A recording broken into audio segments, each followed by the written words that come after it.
이제 한동안 몇 주 정도는 구약 성경에서 말하는 선지자에 대해서 좀 같이 말씀을 나누려고 합니다. 그러면 선지자의 어떤 의미, 그들이 하던 사역들, 그걸 좀 같이 간략하게 좀 나눠봐야 될 것 같아요. 이 당시 선지자는 예언자라고도 얘기했습니다. 여기서 예언자는 한문으로 이 예자는 미래를 예측한다라는 사실 의미가 있습니다. 히브리어로 예언자는 나비라고 얘기합니다. 나비에는 입이라는 의미가 있어요. 그래서 예언자는 하나님의 입의 역할을 해야 되죠. 선지자는 예언자로서 미래를 얘기합니다. 예측합니다. 그러나 점쟁이처럼 너 미래 어떻게 될 거야? 그런 미래를 생각하시면 안 될 것 같고요. 오히려 이 예언자라는 의미를 쉽게 이해한다면 이 예자를 예금할 때 예자, 디파짓으로 좀 이해하시면 좀 더 쉬울 것 같아요. 그 얘기는 뭐냐면 선지자들은 하나님의 말씀을 디파짓 받아가지고 대신 전하는 사람입니다. 물론 선지자들도 미래를 예측하는 말씀들이 있었어요. 그런데 이들이 말하는 건 점쟁이처럼 너 미래 어떻게 될 거야 그 말씀이 아니라 이 이스라엘 백성들이 회복하기 위해서 하나님을 떠나서 살았던 이 죄된 삶에서 깨닫고 돌이킬 수 있는 삶을 얘기하기 위해서 미래의 삶을 말한다는 거예요. 그때 예언자의 역할을 한다는 겁니다. 이 선지자의 주된 사명은 하나님의 말씀을 받아서 백성들에게 전함으로써 바른 길로 돌아올 수 있게 하는 자, 그게 선지자의 사명입니다. 그래서 선지자들이 주로 외치는 건 결국에 시내산의 언약입니다. 성경의 모든 선지자들이 계속 이스라엘 백성에게 전하는 건 결국 시내산의 언약 10계명입니다. 이스라엘 백성이 10계명을 지키지 못했기 때문에 하나님 품에서 벗어났기 때문에 결국 선지자는 계속 10계명을 외칠 수밖에 없는 거죠. 10계명은 여러분이 잘 아는 것처럼 1계명부터 4계명은 하나님과 인간관계에 대한 10계명입니다. 5계명부터 10계명은 이웃 간의 관계입니다. 그래서 구약에는요 중요한 두 가지 영성이 나옵니다. 첫 번째는 제사자 영성이 나오고 두 번째는 선지자 영성이 나옵니다. 제사자 영성은 하나님과의 관계를 강조하고 있어요. 그래서 하나님과의 어떤 바른 예배를 통해서 하나님과의 관계 회복, 그게 제사장 영성이고, 선지자 영성은 이웃과의 바른 관계를 강조하는 그런 영성입니다. 현대시대에 이 두 가지 영성이 나타나야 되는 것이 바로 교회입니다. 교회는 하나님과의 바른 관계를 회복시키기 위해서 바른 예배가 늘 드려지는 장소입니다. 그러니까 제사장적 영성이 늘 교회에 있어야 되고요. 또 이 교회는 이 세상에 하나님 나라를 전하고 이 세상의 문화 속에서 믿음의 성도들이 세상으로 나가서 그 가운데 하나님의 나라가 임하도록 노력하는, 또 세상으로 흩어지는 그런 역할을 하는 거죠. 그게 선지자적 영성입니다. 흩어지는 교회라고 얘기하죠. 모이는 교회, 흩어지는 교회. 이 두 가지 영성이 있어야 됩니다. 오늘 말씀은 요나에 대한 말씀입니다. 여러분 어렸을 때부터 주일학교 때부터 요나 말씀은 늘 등장하는 말씀입니다.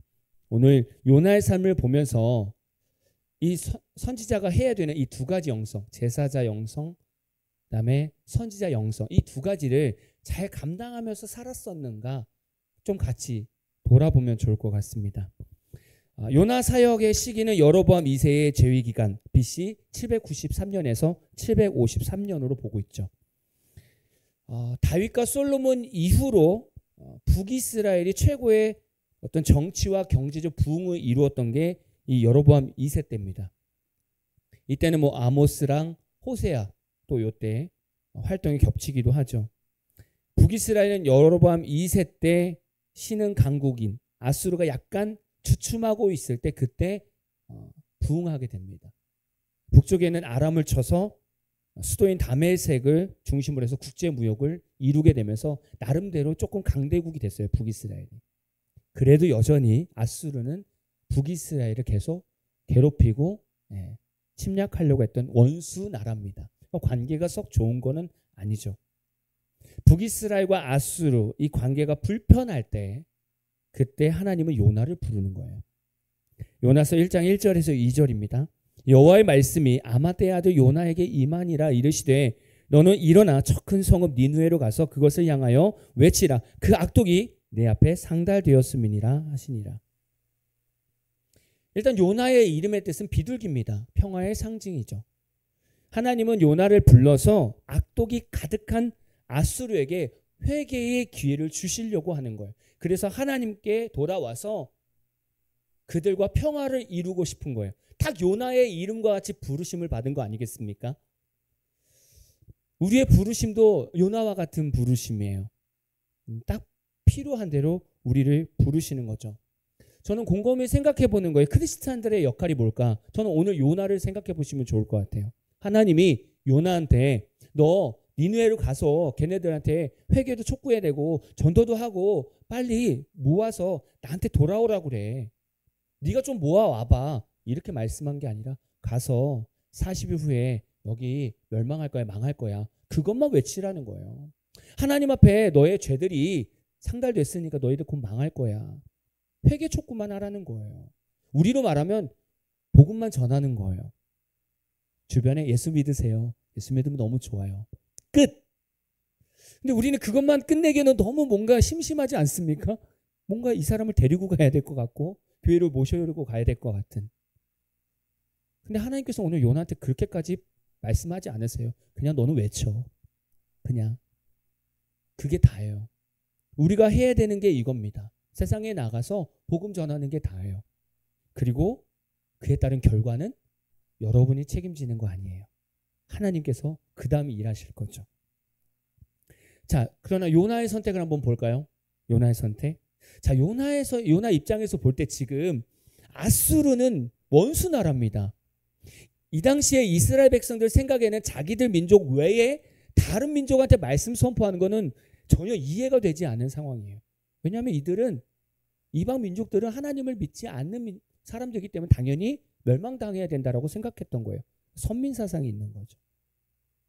근데 거기다 대고 지금 하나님이 너네 멸망할 거니까 그 회개 촉구를 외치라는 거예요.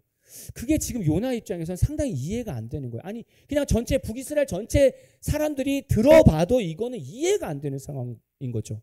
왜 우리가 이방 민족한테 이 하나님의 마음을 말씀을 전해야 되지?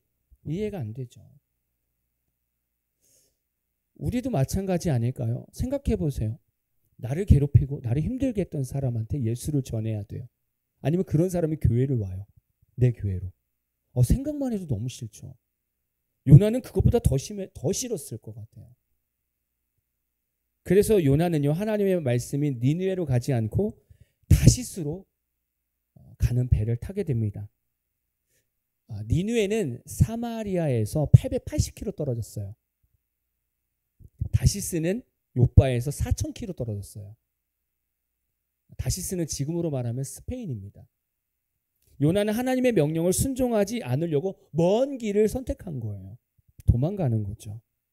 요나서 1장 3절 볼까요? 그러나 요나가 여호와의 얼굴을 피하려고 일어나 다시스로 도망하려 하여 요바로 내려갔더니 마침 다시스로 가는 배를 만난지라.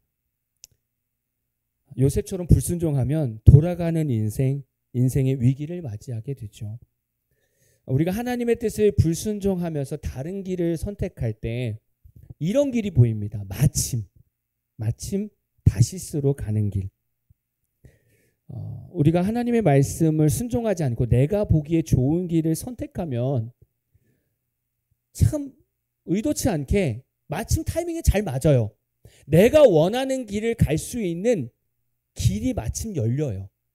그래서 성도들 안에서도요, 그런 얘기가 있어요. 저도 사역하면서 이런 경험들이 있었는데, 청년들도 이런 얘기를 해요. 어학연수를 늘 갈까 생각 중이었는데 마침 어학원을 잘 만나서 연결돼서 어학을 떠날 수 있게 됐다라고 얘기를 들었었어요. 아니 요즘 어학원이 얼마나 잘 돼 있습니까? 가면 다 되죠. 마침 잘 연결된 겁니까? 근데 그들이 얘기하는 건 마침 잘 연결됐습니다 라고 얘기하는 거예요. 배우자를 놓고 기도하고 있는데 마침 어떤 형제가 저한테 사귀자고 얘기했습니다. 마침. 제가 일이 좀 힘들어서 이직을 할까 생각했는데 마침 그때 스카우트 제의를 들어왔습니다. 스카우트 제의가 들어왔습니다. 마침. 성도들은 이때 넘어가는 거예요. 마침 다시스로. 뭔가 그때 하나님의 뜻이 있는 것처럼.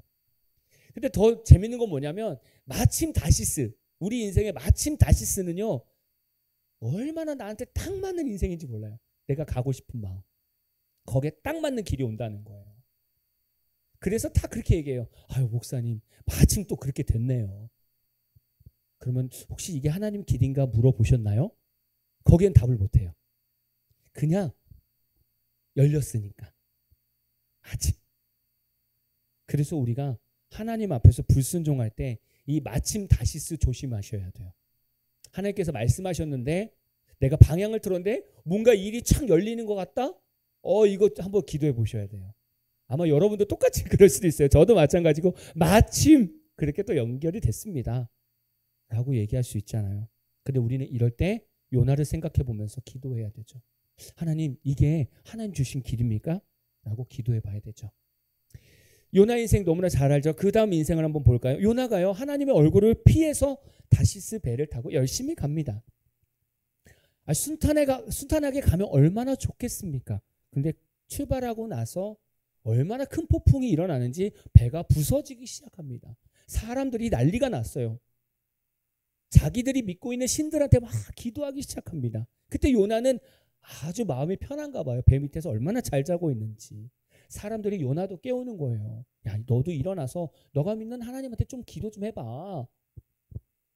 다 기도하는데 답이 안 나오죠. 그러니까 선장이, 야, 이거 좀 이상하다. 문제가 있는 것 같다. 도대체 이 문제가 어디서부터 왔는가 우리가 제비 뽑아보자. 요나가 나온 거죠. 야, 얘기해봐. 도대체 무슨 일이야. 내가 하나님의 얼굴을 피해서 지금 도망가고 있습니다. 그때 다들 덜덜덜덜 떠고 있는 거예요. 그 하나로 지금 자기들이 이렇게 피해를 보고 있으니까. 근데 이렇게 얘기하는 가운데도 바다가 더 흉흉해져서 더 어려워지니까 요나가 나를 버려. 나를 바다에 던져.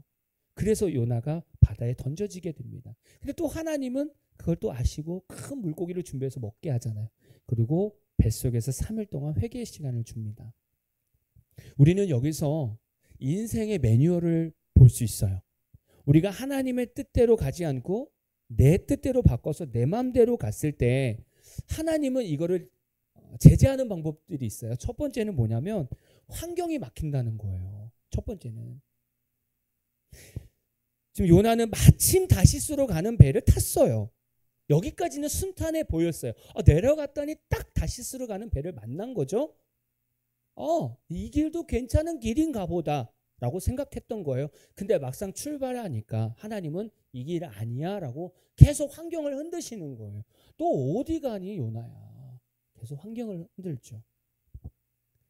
우리가 그렇게 생각해 보시면 좋을 것 같아요. 내가 미처 기도하지 못했는데 좋은 길이 있어서 선택했을 때 혹시라도 그럼 처음에 잘 가요. 근데 어느 순간 환경이 내가 평상시에 계속 유지됐던 환경이 어느 순간 조금씩 닫혀와요. 뭔가 틀어져 가요. 그럼 여러분 요나를 생각하십시오. 그리고 이렇게 기도하는 거예요. 하나님, 혹시 제가 하나님의 뜻에 불순종한 길이 있었습니까? 라고 한번 물어보는 거예요. 환경의 변화가 생기면. 아니면 하나님, 이것이 지금 저를 연단하는 믿음의 길입니까? 이 두 가지 길을 물어보시라는 거예요. 점점 환경이 쪼여옵니다. 되게 신기한 건 하나님의 뜻이 아닌 길은 점점 좁혀옵니다. 그래서 내가 이제 어떻게 할 수 없을 때까지. 그래도 돌이키지 않으면 하나님이 두 번째를 쓰시는 거죠. 자신의 생명이나 건강이나 어떤 성격, 어떤 생각적으로 문제가 생기는 거죠. 하나님은 큰 물고기를 준비해 두고 요나가 던져지기를 기다린 겁니다. 그리고 요나도 물고기 안에 들어가서 자신의 생명의 위협을 받을 정도로 그런 어려움 가운데서 3일을 지내게 됩니다. 우리가 많은 사람들의 간증을 듣잖아요. 사실 간증을 듣다 보면 공통적인 얘기들이 다 비슷해요. 뭐 이렇게 되는 거죠. 예를 들면 제가 사업을 준비하면서 열심히 하나님께 기도했죠. 열심히 기도했더니 하나님께서 열어주셨어요. 그랬더니 바빠지더라고요. 그러면서 예배도 조금 뜸해지고 교회 활동도 좀 뜸해지고 그래도 저는 교회에 갔어요. 근데 어느 날 환경이 조금씩 어려워지고 사업도 조금씩 어려워져도 그래도 살만하니까 저는 그래도 그냥 주일날 얼른 예배드리고 또 제 개인 일을 보고 그랬었어요. 근데 어느 순간 남편은 사업에서도 문제가 생기고 남편 건강에서도 문제가 생기고 자녀들도 왜 이렇게 말을 안 듣고 속상하게 만드는지. 근데 어느 날 제가 병에 걸려서 사형 선고를 받았었어요. 그러고 나서 비로소 회개하면서 주님, 제가 주님께 기도했던 것, 결단했던 것 다 지키지 못하니 제가 이렇게까지 주님 하나님과 멀어졌네요. 그러고 나서 저는 두 손 들고 천부의 의지 없어서 고백했어요. 그랬더니 저의 삶에 회복이 있었어요. 이게 보통 대부분의 간증의 보통 뼈대입니다. 보십시오. 보통은 환경적으로 사인이 먼저 와요. 그래도요, 괜찮을 거야. 이러다가 실제적으로 자기한테 문제가 올 때 그때 비로소 깨닫는 거예요. 죽음 직전까지 가야 그때 깨닫는 거야. 내가 하나님 앞에 떨어졌었구나.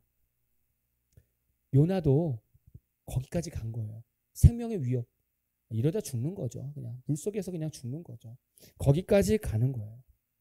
여러분 혹시 신앙생활 하다가 풀리지 않는 계속 어려움들이 있으면 빨리 하나님께 무릎 꿇고 물어보세요. 하나님, 제가 이번 주에 요나에 대해서 말씀을 들었는데요. 제가 어떻게 할까요? 무엇이 문제일까요? 기도해 보면 좋을 것 같습니다. 요나는 이제 큰 뱃속에서 회개 기도를 하게 되죠. 요나서 1장 17절 말씀입니다. 여호와께서 이미 큰 물고기를 예비하사 요나를 삼키게 하셨으므로 요나가 밤낮 3일을 물고기 뱃속에 있느니라. 이제 하나님께서 이제 큰 물고기 안에 넣었어요. 그리고 요나서 2장에는 요나의 기도가 있습니다. 뱃속에서 하는 기도. 저는 2장 9절이 핵심 고백인 것 같아요. 요나서 2장 9절입니다. 나는 감사하는 목소리로 주께 제사를 드리며 나의 소원을 주께 갚겠나이다. 구원은 여호와께 속하였나이다 하니라. 지금 큰 뱃속에서 요나는 하나님께 회개하면서 기도하고 있어요. 그러면서 요나가 고백하는 게 구원은 하나님께 있습니다라고 고백하고 있어요. 저는 이 고백이 너무나 중요한 고백이라고 봐요. 왜냐하면 지금 요나가 왜 다시스로 갔습니까? 요나 기준에서 아수르의 구원을 판단하고 계산한 거예요. 저 민족이 왜 회개하고 왜 하나님 앞에 용서받아야 돼? 안 되지. 구원이 하나님께 있는 것이 아니라 자신에게 있는 것처럼 생각했던 거죠. 아니요. 구원은 하나님께 있는 거예요. 그래서 이 고백이 너무나 중요한 거예요. 그리스도인들이 세상을 바라보는 시선이 이래야 됩니다. 이 땅의 구원은 하나님께 있습니다라고 우리도 그렇게 고백해야 돼요. 이 땅의 구원은 하나님께 있습니다. 우리가 판단할 수 없다는 거예요. 구원받는 조건 우리가 판단할 수 없는 거예요. 요나는 본인이 판단한 거예요. 왜냐하면 원수 나라니까. 구원은 하나님께 있는 거예요. 요나가 3일 동안 뱃속에 있는 모습이 마치 예수님이 십자가에서 죽으시고 3일 동안 땅속에서 또 지옥도 갔다라는 말도 있고 어쨌든 이 3일 이 시간과 같습니다. 비슷한 의미죠. 이 요나의 3일을 예수님의 그 십자가 3일 부활할 때까지 그 3일을 같이 묵상해 본다면 여러분 삶의 십자가의 은혜는 무엇입니까? 여러분 삶에 저는 그런 묵상을 해요. 예수님의 십자가는 내가 죄에서 승리하는 사건이고 내 가정이 죄에서 승리하는 사건이고 내 나라가 죄에서 승리하는 사건이고 열방이 죄에서 돌이키는 사건입니다. 너무나 놀라운 사건이죠. 그 죄에서 승리했기 때문에 우리가 구원을 얻는 거예요. 죄에서 떠났기 때문에 원죄에서 떠났기 때문에 그게 십자가 사건입니다. 여러분 한 주 동안 십자가의 은혜를 한번 생각해 보십시오. 그러면서 지금 시대를 한번 생각해 보십시오. 죄라고 얘기하는 거를 사람들이 괜찮대요. 그거 죄야 라고 얘기하는데 나는 괜찮은데요? 내 몸인데요? 내 생활인데요? 이렇게 얘기하고 있어요. 십자가의 은혜가 없다는 얘기예요. 근데 교회들 안에서도 점점 이 십자가의 은혜가 사라진다는 거예요. 죄를 죄로 보지 않는다는 거죠. 저는 여러분들이 이 요나의 삶을 보면서 다시금 십자가의 인생을 다시 한번 돌아봤으면 좋겠어요. 자, 그렇다면 요나는 이 3일 동안 물고기 뱃속에서 회개하고 나서 그의 삶은 어떻게 변했을까요? 요나서 3장 3절에서 4절입니다. 요나가 여호와의 말씀대로 일어나서 니느웨로 가니라. 니느웨는 사흘 동안 걸을 만큼 하나님 앞에 큰 성읍이더라. 요나가 그 성읍에 들어가서 하루 동안 다니며 외쳐 이르되 40일이 지나면 니느웨가 무너지리라 하였더니, 지금 요나는 물고기 뱃속에서 회개를 하고 또 하나님의 사명이 다시 주어집니다. 또 다시 니느웨로 가서 똑같이 전해. 우리가 신앙생활하면서 꼭 기억해야 되는 게 있습니다. 혹시 하나님의 뜻에서 벗어나서 살았던 인생이 있으시면 회개하고 나서 돌이킬 때 가끔 성도들이 그런 실수를 좀 하는 것 같아요. 그래도 여기가 좋사오니. 그러니까 이걸 유지하려고 하는 거죠. 그것이 아니라 다시 하나님이 말씀하신 그 사명대로 가려고 마음을 먹어야 돼요. 만약에 3일 동안 그냥 하나님께서 요나의 회개에만 집중하셨다면, 그래 다시스에서 복음 전하는 것도 괜찮지, 너가 회개했으니까 뭐 다시스로 보내줄게, 그렇게 하실 수 있지만 그게 아니라는 거예요. 하나님이 원하시는 인생이 더 중요한 거죠. 우리 때로는 하나님의 뜻에 벗어난 인생 가운데 그대로 서 있어요. 회개를 하는데 그대로 서 있어요. 나 이거 좋아요. 이거는 포기 못 하겠는데요. 그건 회개가 아니잖아요. 그건 돌이킨 게 아니잖아요. 그거는 뱃속에서 제가 잘못했습니다, 구원은 하나님께 있습니다라고 얘기하면서도 그래도 니느웨는 가고 싶지 않아요. 이 얘기랑 똑같은 거예요. 진짜 회개는 하나님의 말씀하신 방향으로 명확하게 떠나야 됩니다. 자, 요나는 이젠 3일 길을 걸어서 돌아야 되는 그 니느웨로 갔습니다. 그리고 그곳에서 하루 동안 다니면서 외쳤어요. 뭐 이 부분도 사실 많은 목회자들이 이야기를 하잖아요. 이 하루 동안 3일 동안 돌아야 되는 곳에서 하루만 외쳤어.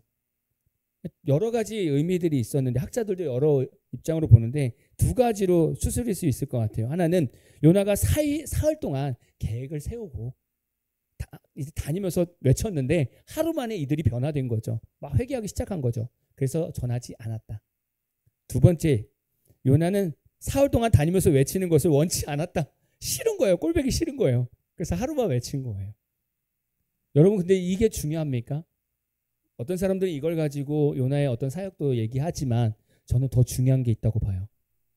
요나가 성실하게 외쳤든 대충 외쳤든 하루만 외쳤는데도 니느웨에서는 회개의 역사가 일어났다는 거예요. 저는 그게 더 중요하다고 봐요.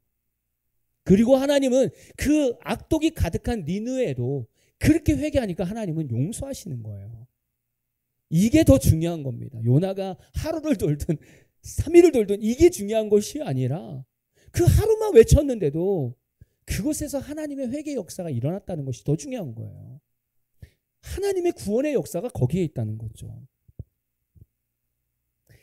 누군가 하나님의 구원을 얻는 것은 우리의 생각과 정말 다릅니다.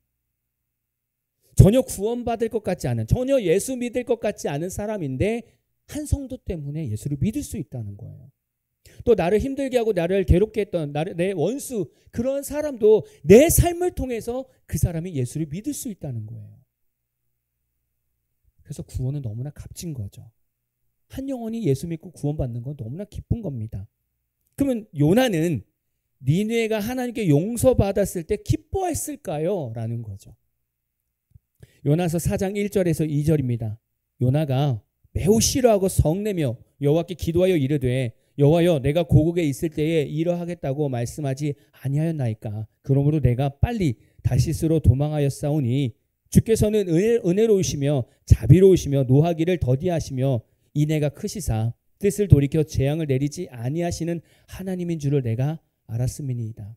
이거 메시지 성경으로 제가 다시 한번 읽어드릴게요. 요나가 화가 치밀어 올랐다. 그는 분을 터뜨리며 하나님께 소리 질러댔다. 하나님, 내 이럴 줄 알았습니다. 고국에 있을 때부터 이렇게 될 줄 알았습니다. 그래서 내가 다시스로 도망치려고 했던 것입니다. 주님은 지극히 은혜로우시며 자비로우신 분이라는 것을 웬만해서는 노하지 않으시고 사랑이 차고 넘치며 벌을 내리려고 했다가도 툭 하면 용서해 주시는 분이라는 것을 내가 진작부터 알고 있었습니다. 요나의 마음이 이랬다는 거예요. 그러니 그 니느웨에 가서 복음을 전할 수 있겠습니까? 그 마음이 있는데 얘네들이 회개하는 모습 보면서 기뻐하겠습니까? 그 마음에 당연히 마음이 불편하죠. 요나가 왜 기분이 나빴을까요? 그냥 니느웨가 용서받는 게 싫은 거예요. 그냥 하나님한테 용서받는 게 싫은 거예요. 왜 아까도 말씀드렸지만 선미사상 말씀드렸죠. 우리만 하나님의 백성인데 왜 저 이방 민족이 왜 용서를 받아야 되냐고. 하나님의 용서 자체가 싫은 거예요. 두 번째, 원수들이 멸망을 당하지 않았다는 그 현실 자체가 더 싫은 거예요.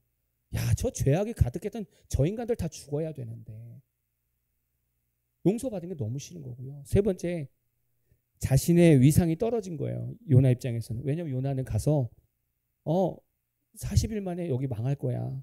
너희들 죄악이 가득해서 망할 거야. 망할 거라고 얘기만 하고 왔단 말이에요. 그냥 망해야 되는 게 맞잖아요.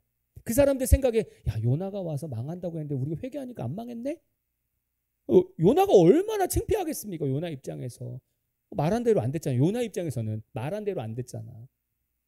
그러니까 이 복합적으로 너무 싫은 거야. 하나님한테도 너무 싫은 거야. 그냥 아수르 봐도 너무 싫은 거야. 그게 요나의 마음이었던 것 같아요. 교회와 성도 안에는 이 요나와 같은 마음이 늘 왔다 갔다 하는 것 같아요. 내가 싫어하는 원수 같은 사람들이 예수 믿고 회개하면서 교회로 돌아올 때 기뻐해야 되는가? 아니면 그들은 죄의 대가를 받아야 돼. 어떤 그런 사람들이 교회에 올 수 있겠어? 이 두 마음. 사실 우리는 이 두 마음을 사실 가지고 있습니다. 저도 목회하면서 이런 마음, 두 가지 마음들이 늘 있죠.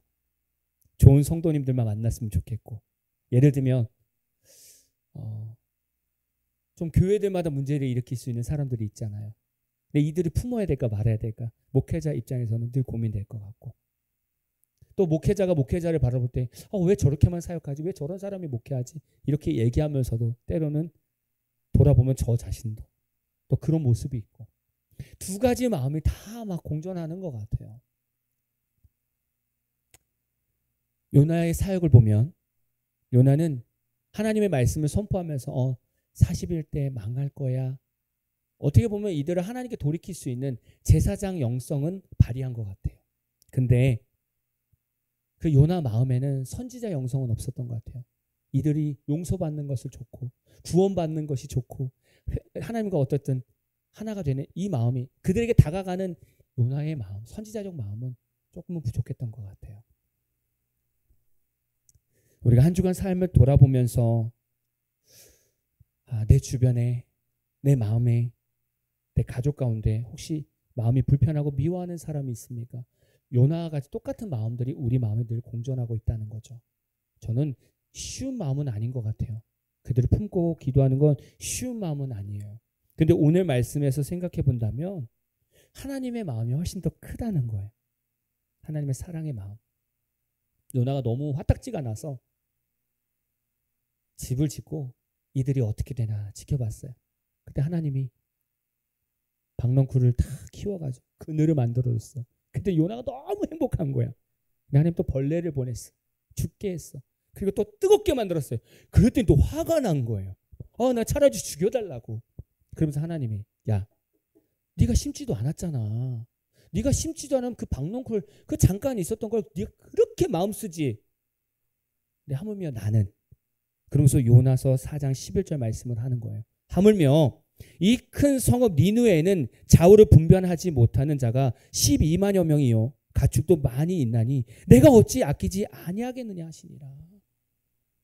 너는 잠깐 너를 시원하게 했던 그 박넝쿨도 그렇게 막 좋아하는데 내가 이들을 어떻게 멸할 수 있겠니? 난 이들 너무 사랑하지. 아마 우리에게 오늘 하시는 말씀인 것 같아요. 살다 보면 미워하는 사람 생겨요. 당연히 저도 있죠. 있었고 불편한 사람이 있죠. 그럼 우리는 배제하고 싶단 말이에요. 아예 신경 안 쓰고 싶단 말이죠. 쳐다보고 싶지도 않은걸요. 근데 하나님 뭐라고 하냐면 똑같이 말씀하실 것 같아요. 내가 너를 사랑하는 것 같이 나도 쟤를 너무 사랑해. 그게 하나님 마음인 것 같아요. 우리도 우리 안에 이스라엘 백성처럼 선민사상이 있어요. 이스라엘 백성이 선민사상이 얼마나 강했는지 몰라요. 우리 하나님 백성이야. 이게 얼마나 강했는지 몰라요. 근데 생각해보면 우리도 있어요. 우리 이미 구원 받았잖아요. 교회 안에 있잖아요. 그러니까 누군가가 예수 믿으려고 할 때 자꾸 판단하는 거예요. 어떻게 저런 사람이 교회 와? 어떻게 저런 사람이 천국 가? 어떻게 저런 사람이 나랑 신앙생활해? 선민사상이죠. 나는 이미 구원 받았으니까, 교회 안에 있으니까 나는 괜찮은 거예요. 그 다음 들어오는 사람들 내가 판단하고 정죄하는 거죠. 똑같죠. 요나랑 똑같죠. 하나님은 지금 교회 또 성도들에게, 목회자들에게 똑같이 말씀하실 것 같아요. 디모데전서 2장 4절입니다. 하나님은 모든 사람이 구원을 받으며 진리를 아는 데 이르기를 원하시느니라. 하나님이 원하는 건 다른 게 아니에요. 모든 사람이 구원받기를 원하는 거예요. 그 모든 사람 안에는 여러분이 사랑하는 사람도 있고, 미워하는 사람도 있고, 질투하는 사람도 있고, 판단하는 사람도 있고, 여러분을 괴롭혔던 사람들도 다 있어요. 그게 모든 사람이에요. 모든 사람이 구원받기 원하는 것이 하나님 마음입니다. 저는 요나를 보면서 우리의 모습을 봐야 된다고 봐요.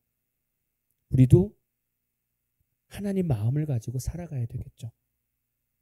우리의 모습을 통해서 누군가는 예수를 볼 수 있고 회개할 수 있는 은혜가 있을 겁니다.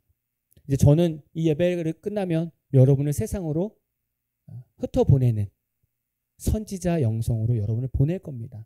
그럼 여러분들은 각자 위치에서 사는 곳에서 제사장 영성, 하나님과의 삶의 예배도 드려야 되지만 제사장 영성, 다른 사람들과 관계식, 그리스도인으로서의 삶을 보여주는 인생을 살아가야 됩니다. 저는 이 말씀 주면서 요나에 대해서 다시금 좀 보면서 결국 우리 자신, 내 자신을 좀 돌아보게 됐던 것 같아요. 저는 이런 건강한 교회가 됐으면 좋겠어요. 우리 자체가 먼저 정말 살아있는 예배를 드리고 우리 삶으로 갔을 때 정말 살아있는 선지자 영성을 가지고 다른 사람들에게 복음을 나누는, 사랑을 나누는 그러한 교회가 되기를 원하고 그런 성도님들 되시기를 진심으로 축복합니다.